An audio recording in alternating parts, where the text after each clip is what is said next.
padre profetiza o fim da igreja. Nós vivemos os tempos do Apocalipse, onde existem duas igrejas. A verdadeira igreja católica apostólica romana de 2000 anos e a falsa igreja que tomou o Vaticano e muitos de nossos templos. A falsa igreja está com seus dias contados. Ela será entregue nas mãos do anticristo e então será extinta. Essa profecia foi feita pelo padre Ratzinger, o nosso Papa Bento XVI, em 1969.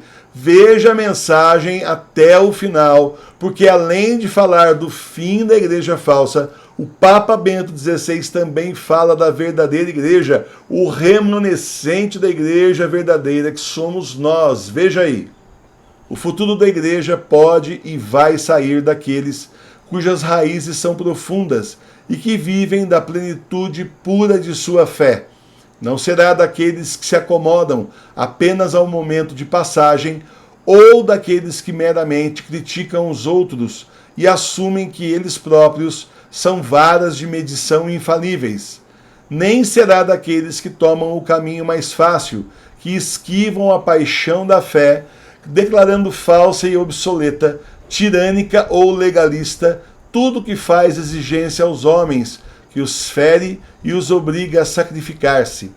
Para expor isso de modo mais positivo, o futuro da igreja, uma vez mais e como sempre, será remodelado pelos santos, pelos homens, ou seja, por aqueles cujas mentes sondam mais profundamente do que os slogans do momento, que veem mais do que os outros veem, porque suas vidas abraçam uma realidade mais ampla. O altruísmo que liberta os homens só é alcançado através da paciência, nos pequenos atos cotidianos de abnegação. Por essa prática diária, que revela um homem de quantas maneiras ele é escravizado pelo seu próprio ego, os olhos de um homem são lentamente abertos. Ele enxerga apenas na medida em que viveu e sofreu. Se hoje já não conseguimos mais tomar consciência de Deus, é porque achamos tão fácil evadir-nos, fugir das profundezas de nosso ser, seja por meio dos narcóticos ou de algum outro prazer. Assim, nossas próprias profundidades interiores permanecem fechadas para nós mesmos. Se é verdade que um homem só pode ver com seu coração, então quão cegos somos? Como tudo isso afeta o problema que estamos examinando? Significa que a grande conversa daqueles que profetizam uma igreja sem Deus e sem fé é apenas conversa vazia. Não precisamos de uma igreja que celebre o culto da ação nas orações políticas. Isto é absolutamente supérfluo. Portanto, tal igreja se destruirá. O que permanecerá é a igreja de Jesus Cristo, a igreja que crê no Deus que se tornou homem e nos promete vida além da morte. O tipo de padre que não passa de assistente social pode ser substituído pelo psicoterapeuta e outros especialistas. Mas o sacerdote, que não é apenas um especialista, que não se mantém à margem observando o jogo, dando conselhos oficiais, mas em nome de Deus se coloca à disposição do homem e permanece ao lado dele em suas tristezas, alegrias, esperanças e medo, esse realmente é insubstituível. Vamos dar um passo adiante. Da crise de hoje surgirá a igreja do amanhã, uma igreja que perdeu muito. Ela vai se tornar pequena e terá que começar de novo, mais ou menos desde o início. Ela não poderá mais habitar muitos dos edifícios que construiu em prosperidade. À medida que diminuir o número de seus adeptos, perderá muitos dos seus privilégios sociais. Em contraste com uma idade mais precoce, será vista mais como uma sociedade voluntária na qual se entra apenas por livre decisão. Como uma sociedade pequena, fará demandas muito maiores na iniciativa de seus membros individuais. Indubitavelmente, ela descobrirá novas formas de ministério e ordenará ao sacerdócio os cristãos aprovados que perseguem alguma profissão. Em muitas congregações menores ou em grupos sociais autônomos, A assistência pastoral será normalmente favorecida dessa forma.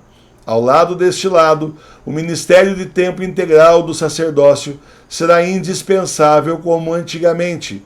Mas em todas as mudanças que se podem adivinhar, a igreja encontrará de novo a sua essência e com convicção naquilo que sempre esteve no seu centro, a fé no Deus Trino, em Jesus Cristo, o Filho de Deus feito homem, na presença do Espírito até o fim do mundo.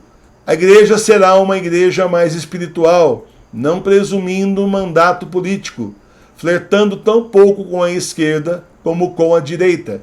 Será difícil para a igreja, pois o processo de cristalização e clarificação lhe custará muita energia valiosa. Isso a fará pobre e fará com que ela se torne a igreja dos mansos. O processo será ainda mais árduo, porque a estreiteza sectária, assim como a auto-vontade pomposa, terão que ser derramadas. Pode-se prever que tudo isso levará tempo. O processo será longo e cansativo, como foi o caminho do falso progressismo na véspera da Revolução Francesa, quando um bispo podia ser visto como inteligente, se zombasse dos dogmas e até insinuasse que a existência de Deus não era certa para a renovação do século XIX.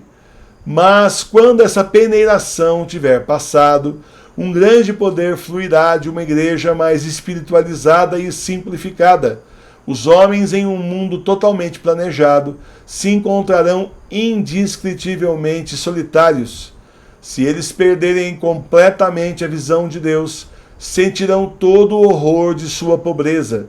Em seguida, descobrirão o pequeno rebanho de crentes como algo totalmente novo. Eles a descobrirão como uma esperança para eles, uma resposta a qual sempre procuraram em segredo. E assim parece-me que a igreja está enfrentando tempos muito difíceis. A verdadeira crise mal começou, mas estou igualmente certo sobre o que permanecerá no final. Não permanecerá a igreja de culto político, que já está morta, mas a igreja da fé. Pode muito bem não ter mais o poder social dominante que teve até recentemente, mas vai desfrutar de um frescor e um reflorescimento, e será vista como casa do homem, onde ele vai encontrar vida e esperança para além da morte.